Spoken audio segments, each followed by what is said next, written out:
les amis, nous sommes aujourd'hui dans un endroit extrêmement joli et extrêmement, je dirais, énergétique du Lot, qui s'appelle, ce petit village s'appelle Espagnac-Sainte-Eulalie. Donc nous sommes dans la cour de l'ancien prieuré et nous avons l'avantage de faire cette vidéo en plein air parce que nous avons un été indien absolument extraordinaire dans le Lot.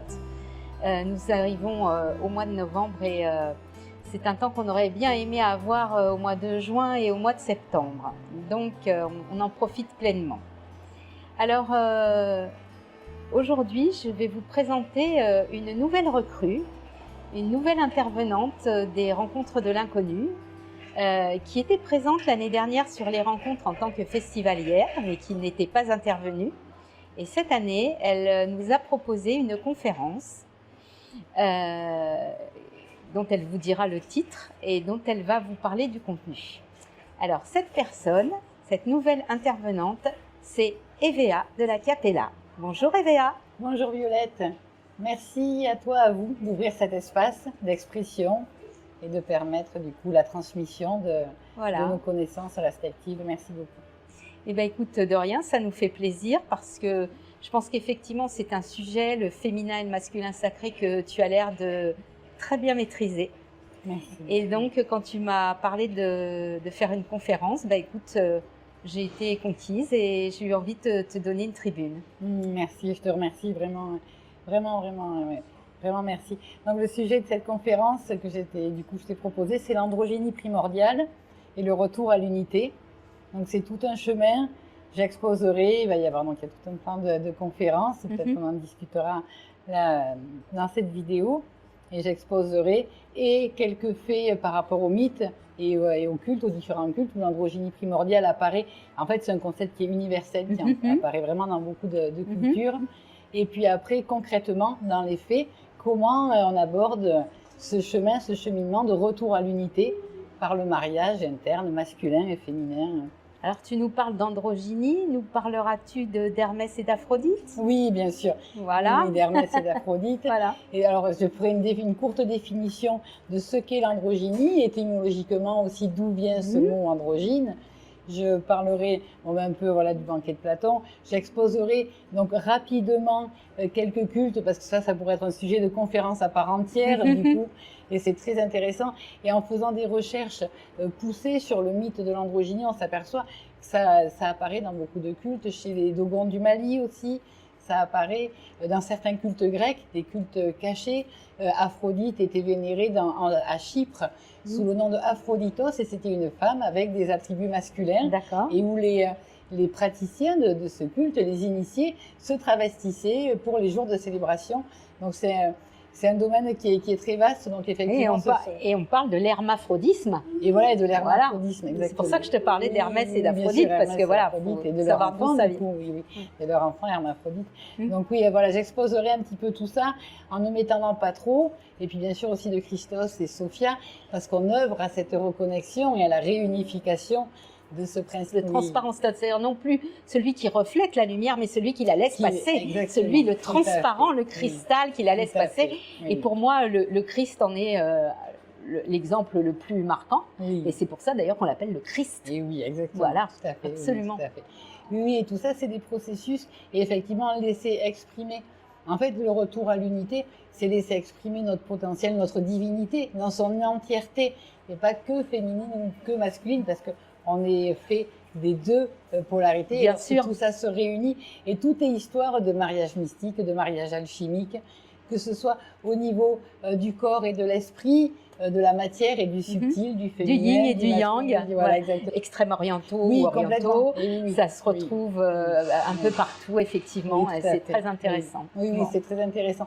Toutes ces recherches, c'est vraiment, c'est passionnant, c'est quelque chose c'est une nourriture pour l'âme. C'est ça, oui, c'est vraiment une nourriture pour l'âme. J'aime bien cette idée de nourrir l'âme. Oui, complètement. Voilà, parce que c'est tout à fait ça, en fait. On a besoin de nourrir notre corps, oui, pour notre enveloppe physique, mais on a surtout besoin de nourrir notre âme. Oui, complètement. Et pas avec de la télé-réalité et des matchs de foot dont on n'a rien à foutre. Voilà, exactement. Bien le jeu de mots. Tout à fait. Bon, et alors, à part ça, parle-nous un peu de toi. Qui es-tu dans la vie? vie, que fais-tu, d'où viens-tu, parle-nous un peu de ton parcours, de ton actualité aussi. Aujourd'hui, voilà, je souhaite qu'on m'appelle Evea, donc il y a un nom qui m'a été transmis. Evea de la Capella, mais ton nom de famille, c'est Cajar de la Garrigue. Cajar de la Garrigue. On ne peut pas être plus régional de l'étape. Voilà, exactement, on peut pas, oui. Et c'est un très beau nom et que je porte fièrement, avec beaucoup de mémoire et un gros bagage. Donc voilà, je suis née à Cajar, j'ai eu un parcours de vie, de début de vie magnifique avec des parents tellement dans l'amour et la bienveillance et je suis vraiment en gratitude pour tout ça. Et puis après, en grandissant, un parcours de vie un peu plus complexe, parsemé d'épreuves parfois très compliquées. Et c'est ce qui a fait, comme on disait, voilà, ce que je suis, c'est ce que nous sommes aujourd'hui. Et c'est ce qui permet de transmuter, de transformer voilà, le plomb en or. Et tout ça, histoire de parcours. Et donc j'ai vécu, comme je disais, longtemps dans une petite cabane au fond des bois, en quasi-autonomie. Et c'était magnifique. Quel courage, c'est courageux, hein. Oui, tout le monde n'est pas capable de faire ça. C'est quand même, c'est extraordinaire déjà. Et c'est une expérience magnifique. Et du coup, j'ai une connexion avec la nature qui était très profonde, la connexion avec l'esprit des arbres, les élémentaux, les fées, les lutins, les dragons. Et alors tout ça, c'est ouvert. J'ai toujours été portée vers la spiritualité. La tête dans les étoiles n'empêche pas de garder les pieds sur terre. C'est très important, exactement. Voilà, les connexions terre-ciel, c'est vraiment l'équilibre. Encore une notion d'équilibre et de mariage des deux énergies, célestes et terrestres. C'est vraiment très important. Et puis un jour de mars 2019, là, on est vraiment venu me réveiller. J'en ai parlé un petit peu au repas qu'on a fait. Il y a un vaisseau, donc vraiment un vrai vaisseau, un ovni, qui est venu, qui s'est approché très très près, un vaisseau que j'ai pu filmer, la vidéo a été authentifiée. Et là, ils sont venus me réveiller et ça a fait pouf, tout s'est ouvert. Les capacités, le retour sur les vies antérieures, voilà, il y a beaucoup de choses qui se sont ouvertes, les connexions galactiques. Donc toi, tu confirmes tout ça parce que tu l'as vécu personnellement. Parce que je l'ai vécu, voilà. Alors à chaque fois quand je parle de quelque chose, c'est tout le temps des expériences que j'ai vécues. Je suis un peu, on en parlait avec Jean-Marc Andrieux, on a un peu des symptômes, on a besoin de voir. En tout cas, je fais, je prends pour acquis uniquement mes expériences. Même si effectivement, et souvent les documentations et les lectures que je fais, ça vient en écho et en résonance après. Et c'est comme une confirmation de ce qui m'a été transmis, des enseignements que j'ai reçus. Donc il y a beaucoup de reconnexion aux mémoires et parfois des mémoires qui ne m'appartiennent pas. J'ai accès à des mémoires des anciennes vies en Égypte, sous les pyramides. J'ai beaucoup de... Et donc c'est magnifique. La Grèce aussi. Une fois, j'avais une synchronicité magnifique. J'étais en méditation avec un ami qui était loin, et donc on se retrouvait dans les plans subtils. Et je vois des images de la Grèce antique dans un temple. Et donc je lui raconte. Il me dit, oui, tu as peut-être imaginé. Je lui dis, c'est possible. Je te raconte mes visions de ce moment-là. Et je sors de ma salle de méditation et il y avait la radio qui marchait en permanence à cette époque-là. Et ça dit à la radio, ces femmes qui vivaient en Grèce 2000 ans avant Jésus-Christ. C'est des synchronicités incroyables. Voilà, incroyables. Et ça, c'est magnifique. Et c'est vrai que ça permet ces synchronicités de se dire, bon, je déraille pas, quoi. C'est parce que des fois, on se dit... C'est à moi. Et ça faisait des mois et des mois que j'avais pas vu cette personne et je savais qu'il fallait que j'aille la voir pour la pièce de théâtre d'ailleurs qu'on va donner. Et je sors et elle était face à moi. Pouf, elle était là, comme si le bon Dieu l'avait prise et l'avait posée là juste pour moi. On s'aperçoit de ce timing divin, de à quel point tout est cousu de fil d'or, mais c'est magnifique. On peut être en gratitude pour tout ce qu'on vit. Ça, c'est vrai. C'est magnifique. Oui. Et donc, du coup, maintenant, je fais des accompagnements que je nomme psycho-spirituels. Et donc, je fais beaucoup de lectures d'âme, que je nomme maintenant les transmissions du soi divin. Parce que je me connecte au soi divin de la personne, qui me transmet un premier message, donc sous forme de lettres, de soi à soi-même, que j'écris. Et puis après, il y a les transmissions de vies passées, antérieures ou parallèles, qui sont actives dans la psyché et qui sont utiles pour l'instant présent. Un accompagnement, une lecture d'âme faite avec quelqu'un avec 2 ans de décalage, ça ne va pas être les mêmes mémoires qui vont sortir parce que ou ça a été bossé ou alors parce que c'est plus utile. Donc ça, c'est ce que je fais en majorité. Et puis, de temps en temps, il y a des soins qui se posent, des activations, des libérations. Voilà, c'est vraiment, ça dépend selon les personnes et le besoin. Et je reçois les outils nécessaires. D'accord. Donc aujourd'hui, en fait, tu es thérapeute. Oui. Voilà, même si c'est vrai que j'ai du mal à me classifier dans un oui, mais tu es comme moi je suis dans ce cas aussi. Moi, je me dis thérapeute holistique, voilà, parce que c'est ça. Voilà. Des fois, on me dit, vous êtes psychologue. Je dis non, je suis spicologue. C'est très bien. Voilà, mais bon. Et c'est pas évident de se mettre dans un cadre parce que du coup, ça cloisonne alors qu'on a tellement de capacités et de dons. Exactement. Voilà. Et oui, et des fois, je lis des livres et je me dis, mais en fait, je le sais déjà, ça. Exactement, exactement. Bon, et parle-nous, donc tu as une chaîne voilà, YouTube. Oui, Voilà, ouais. oui, oui. Alors parle-nous de ta chaîne, qu'est-ce qu'on voit sur ta chaîne, qu'est-ce qu'on trouve sur ta chaîne? Alors, dans des Léa? vidéos où je fais du coup, des lives où j'expose en fait des sujets.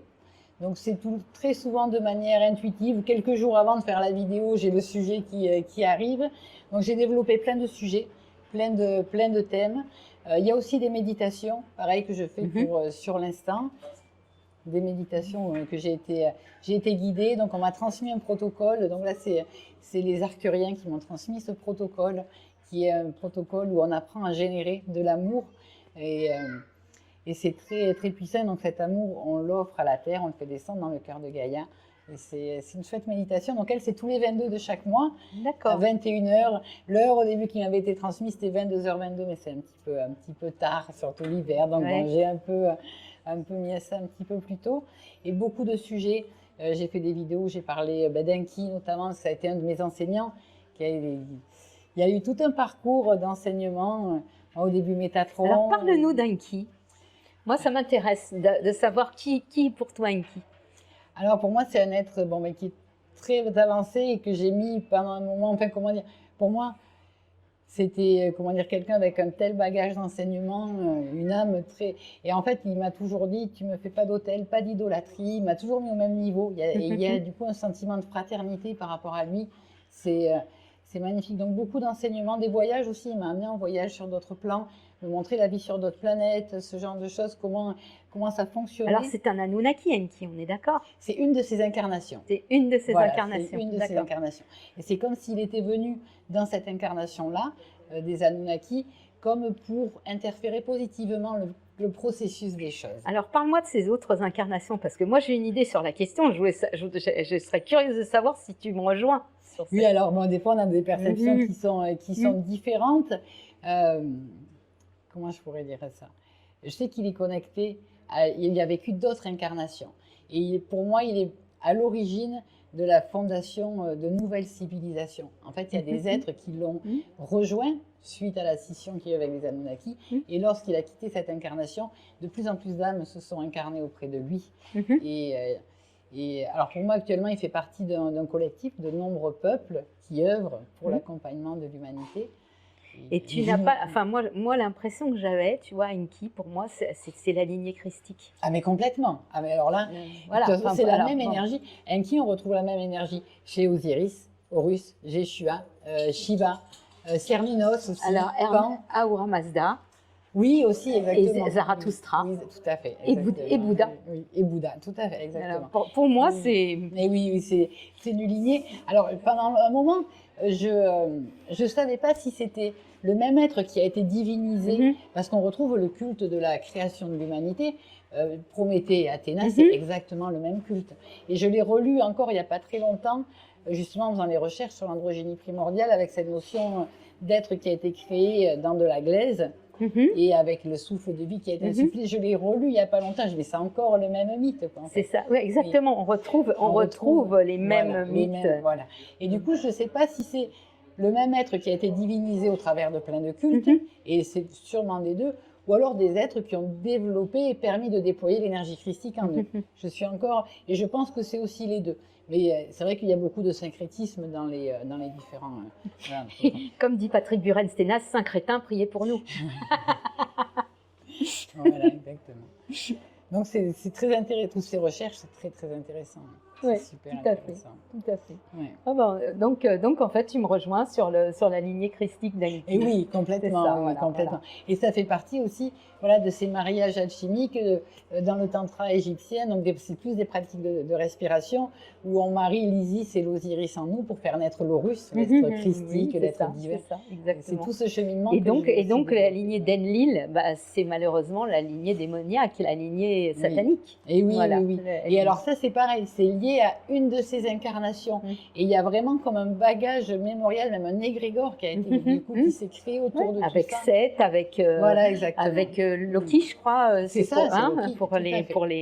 les Celtes. Oui. Voilà, exactement. Oui, oui. Et qu'on retrouve finalement dans toutes les cultures. Oui, dans toutes les cultures, tout à fait. On le C'est retrouve, très très oui. intéressant. Et le mythe de Prométhée est très intéressant aussi. Bah oui. Et avec, comment dire, le Bah, fait qu'il ait transmis le feu sacré, la Alors le mythe de connaissance. Prométhée, c'est celui de Lucifer aussi. Aussi, mais complètement. Mais Lucifer, ce nom a été diabolisé. Mais alors que c'est pas ça du tout. Pas du tout. Et jusqu'en, j'avais fait quelques lectures, jusqu'en l'an 400, c'était un nom qui était donné aux enfants. Complètement, Oui, complètement. Mais de toute façon, tout est dans le nom. Hein. Lucifer, Et porteur voilà, de lumière. Porteur de lumière. Mais voilà, rien que le nom. Rien voilà. que le nom, ça devrait quand même mettre Ça la puce à devrait, l'oreille. Hein. On complètement, devrait oui, quand même bien tout à comprendre fait. que ça n'a rien à voir Et avec oui. Satan. Et Lucifer, c'est le nom qui est donné à Vénus, l'étoile du matin, et qui était donné. Lucifer Morning Star. Voilà. Dans la série Netflix, il s'appelle Lucifer Morning Star. Voilà, exactement. Et d'ailleurs, Vénus, dans certains cultes, elle est androgyne parce qu'elle est masculine le matin et féminine le soir. Ça On est dépend. d'accord, parce que c'est Vénus Hespérus et Vénus, elle s'appelle, le matin, elle s'appelle Vénus Luciferus. Et oui, voilà. Et le soir, elle s'appelle Vénus Hespérus. Et Donc voilà, donc Vénus Luciferus, il n'y a pas de doute, c'est bien Lucifer. C'est bien Lucifer. C'est bien Lucifer. Et donc, c'est assez intéressant, effectivement, de voir ce côté très androgyne de Vénus, dont tu parlais tout à l'heure, d'ailleurs. Et là, on le rejoint avec, par d'autres biais. Voilà, par d'autres biais. Voilà, tout se relie. Voilà, c'est un puzzle. C'est un puzzle. Et là, on se dit, tiens, cette pièce-là, elle va bien là. Oui, exactement, elle va bien là. Tout à fait. Et c'est comme le serpent qui a été diabolisé. Et le serpent, d'ailleurs, est androgyne aussi. On ne sait pas d'aspect, on ne sait pas s'il est féminin et s'il est masculin. Et il a porté la connaissance. Et dans des textes, Enki est dit faire partie de la confrérie du serpent. Et puis, c'était des reptiliens. Et du coup, tout se rejoint et on comprend pourquoi il a été diabolisé. Exactement. Tout se rejoint. Mais après, il y a Lilith aussi. Mais Lilith, voilà, Lilith qui est une succube quand même, c'est une démone. Oui, même si c'était la première femme d'Adam au départ. Exactement, elle a pu être diabolisée aussi et du coup ça a créé des égrégores et les gens perçoivent ces réalités-là. Exactement, donc aujourd'hui c'est l'épouse de Satan. Voilà, c'est l'épouse de Satan. Mais parce qu'effectivement un égrégore a été créé, il y a des consciences qui peuvent, comment dire, utiliser l'énergie de ces égrégores et du coup qui transmettent des choses, alors que Lilith c'était l'égale d'Adam et qui n'était pas soumise. Ève, elle est issue, donc comment dire, elle a refusé de se soumettre, elle voulait pas être dessous. Hein. Exactement, tout à fait. Exactement. Et ça, on en reparlera dans la pièce de théâtre justement. Ça va être chouette. Il en est question. Voilà, ça va être chouette. Et oui. Et du coup, c'est tout un cheminement déjà en tant que femme, de récupérer sa souveraineté, d'être souveraine de tous nos choix et de se libérer de plein de schémas. Et après, les pacifications avec le masculin en soi. Tout ça, c'est des processus. Donc après, je parlerai aussi de mon parcours sur ce chemin, de tout ce que j'ai été invitée à vivre comme processus. Et alors, ça bouge. C'est quelque chose qui est puissant. Ce retour à l'unité, c'est presque comme un engagement. Il n'y a pas de retour en arrière. C'est quelque chose qui est puissant, qui bouscule les structures. Mais c'est tellement merveilleux, magique. Rien d'en parler, ça me fout. Et oui, on voit que tu es très enthousiaste. Ah oui.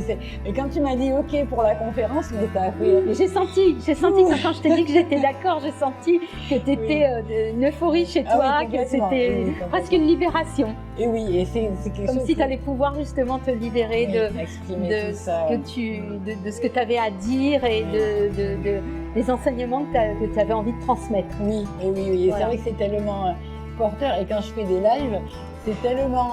Déjà, il y a toute l'énergie que je reçois de plus haut, tout cet enthousiasme et tout ce que je reçois des personnes qui regardent, que je ne peux pas me coucher avant 3-4, je l'ai fait le soir, des fois c'est 2 heures, voire plus de live. Et c'est tellement que je ne peux pas dormir, je m'endors très très tard, tellement ça me booste. Et c'est magnifique, et c'est vibrant. Écoute, en tout cas, ça va être chouette d'avoir ta présence parmi nous en mai prochain. Et puis, je te souhaite le meilleur d'ici là. Et puis, je pense qu'on va avoir l'occasion de se recroiser à Cajar. Voilà.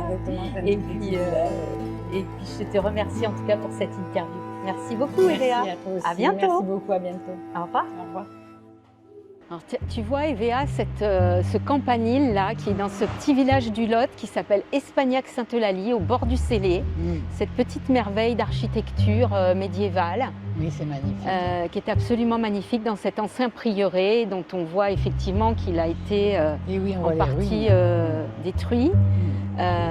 Mais on est là sous ces jolies arcades. Là, c'est quand même très sympa. Oui, c'est un cadre Et parfait. c'est vraiment, avec de très bonnes énergies, oui. et les falaises en face. Oui, exactement. Et ces énergies, on en parlait tout à l'heure, ces énergies qui sont très porteuses, très fortes, très vibrantes. Et puis à côté de ça, on a l'impression qu'il y a une scission entre deux mondes avec des énergies extrêmement basses qui nous tirent vers le bas. On n'a jamais eu autant l'impression que ces mondes se séparaient. Oui, complètement. Et c'est vrai, quand on s'en rend compte, quand par exemple on marche dans la rue, on se rend vraiment compte de... C'est ça, deux mondes en fait qui sont différents entre les personnes qui ont conscience des réalités et de tous ces mondes subtils et ceux qui ne sont pas encore ceux qui sont ouverts. Tellement ancrés dans la réalité que tout leur échappe en fait. Ils n'ont aucun... Et c'est pas de leur faute, hein. Ah c'est non, pas un jugement du tout. C'est juste, oui, exactement. C'est plutôt, moi je suis plutôt peinée pour eux parce que je me dis, ils passent à côté de tellement de choses qu'ils ne voient pas ou qu'ils ne veulent pas voir aussi. Et c'est dommage, quoi. C'est dommage parce qu'ils se privent de. Enfin, s'ils savaient de quoi ils se privaient d'ailleurs. Et c'est pour ça que c'est important de parler ouvertement de tout ce que l'on vit, de ce que l'on fait. C'est important, ça apporte des petites graines. C'est ça. Et puis quand on a expérimenté en plus la puissance de l'univers sur les actes que l'on pose et sur les volontés qu'on a, sur les désirs qu'on a, et la puissance de cet univers dès l'instant qu'on est en gratitude avec lui. Oui, tout à fait, la gratitude. Eh bien, quand on a expérimenté ça, on ne peut plus douter après. On ne peut pas revenir en arrière, on ne peut plus douter. Et on sait très bien que quand on veut quelque chose, eh ben, il suffit de le demander, mais qu'il y a des façons de le faire. Il y a des façons de le faire. Il n'y a pas, voilà, on ne peut pas faire ça n'importe comment. C'est vrai qu'il est important du coup de faire attention à ce à quoi on désire, parce que les choses se matérialisent de plus en plus vite. Exactement. Parce que l'énergie va où la conscience va. Donc si on projette notre conscience, donc ça va, mais ça va très très vite. Ça m'est déjà arrivé de poser des intentions et de faire des pratiques énergétiques pour comme huiler les engrenages. Et 2-3 jours après, les circonstances avaient fait que ça se matérialisait. Ça arrivait dans la matière.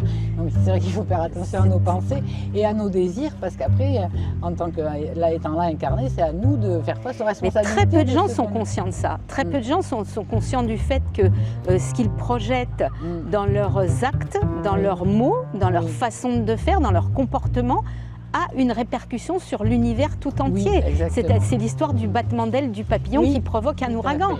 C'est exactement ça. Et donc, si on ne prend pas conscience de ça, bah, effectivement, on a des retours de manivelle qui des fois sont très douloureux. Et oui, tout à fait. Voilà.